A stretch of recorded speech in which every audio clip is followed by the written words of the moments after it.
I still remember the way the morning light spilled across our kitchen table, turning the coffee in his mug golden.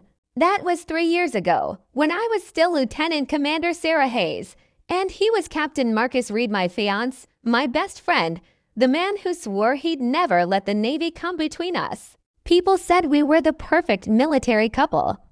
I was the brilliant strategist who could read a battlefield like poetry. He was the charming leader everyone followed into fire. Together, we were unstoppable. We'd planned everything, a small ceremony on the base, just family and a few close friends. I'd found the perfect dress, simple ivory, nothing that would outshine the vows we were about to make. Marcus kept saying, "Sarah, after this, it's you and me against the world." I believed him. I believed him so completely that I didn't notice how quiet he'd become whenever promotion lists came out. I didn't see the late-night calls he silenced when I walked into the room. I was too busy loving him, too busy dreaming of the life we'd build once we both pinned on our new ranks. The invitation arrived on a Tuesday.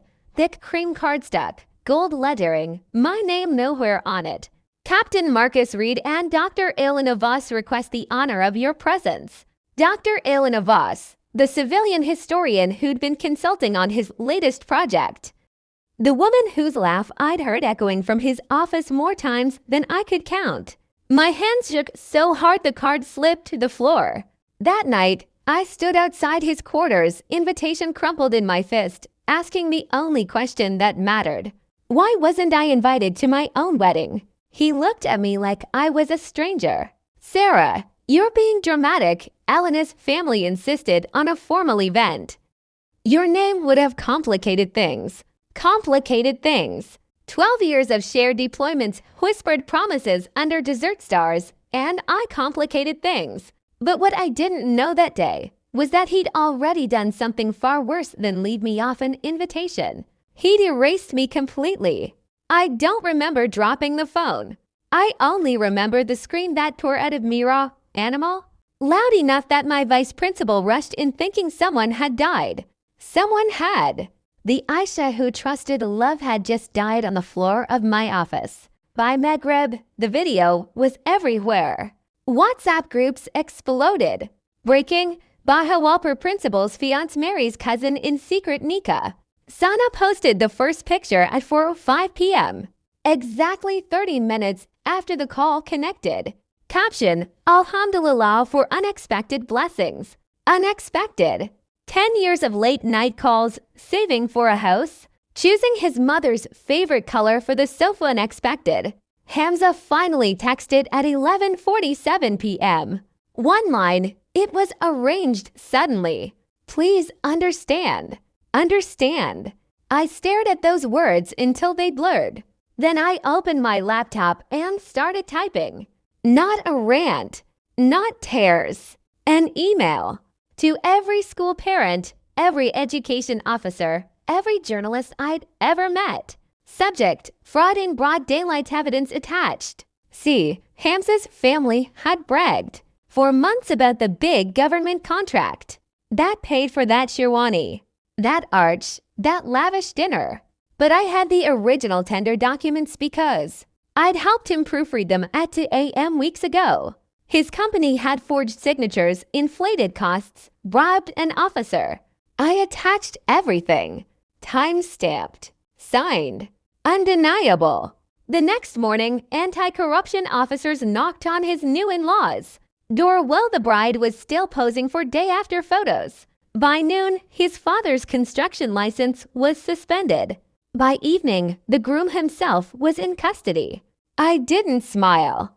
I just felt hollow, like someone had scooped out 10 years and left only echoes. Friends kept saying, Aisha, you destroyed them. But destruction would have been easy. I didn't want noise. I wanted silence, the kind that follows when lies no longer have anywhere to hide. And in that silence, something fierce woke up inside me. If 30 minutes could ruin me, maybe 30 minutes could rebuild me too. 3 weeks later, the courtroom was packed. Hamza stood in the dock. Sherwani replaced by a prisoner's jumpsuit 2 sizes too big. The judge asked if he had anything to say. He looked straight at me first time since the video call and whispered, "I'm sorry, Aisha." I stood up to give my statement. My voice didn't shake. "I'm not here for an apology," I said. "I'm here for the truth. 30 minutes was all you gave our 10 years. So I gave you 30 minutes of mine." I slid a USB across the table. On it, the full Nika video, recovered from the photographer's cloud backup. Time-stamped.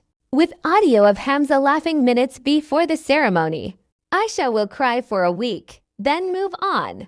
This contract is worth crores." The courtroom went dead quiet. His mother started wailing. Sana stared at the floor. Case closed in 28 minutes. Fraud, bribery, bigamy charges years behind bars. That evening, I walked to the same chai stall where Hamza used to wait for me after school. I ordered 1 cup, drank it slowly. The jasmine tree outside was still in bloom. I picked a flower, tucked it behind my ear, and smiled at my reflection in the window. Not because I'd won, but because I was still here. Still me. Still whole. To every woman watching who's been replaced in 30 minutes, 30 days, 30 years, listen closely. They can steal your time. They can steal your name from the Nika Kwan's tongue. But they can never steal the woman you become. When you stop begging for the love they were never going to give. I lost a fiancé. I gained myself. And that trade. Worth every second of those 30 minutes. Because the real revenge isn't watching them fall. It's rising so beautifully that their lies can't reach you anymore. I'm Aisha Khan. And my story didn't end when he said Kubel to someone else. It started. End screen. Soft instrumental fades. White text on black. Never let 30 minutes define 30 years of your strength.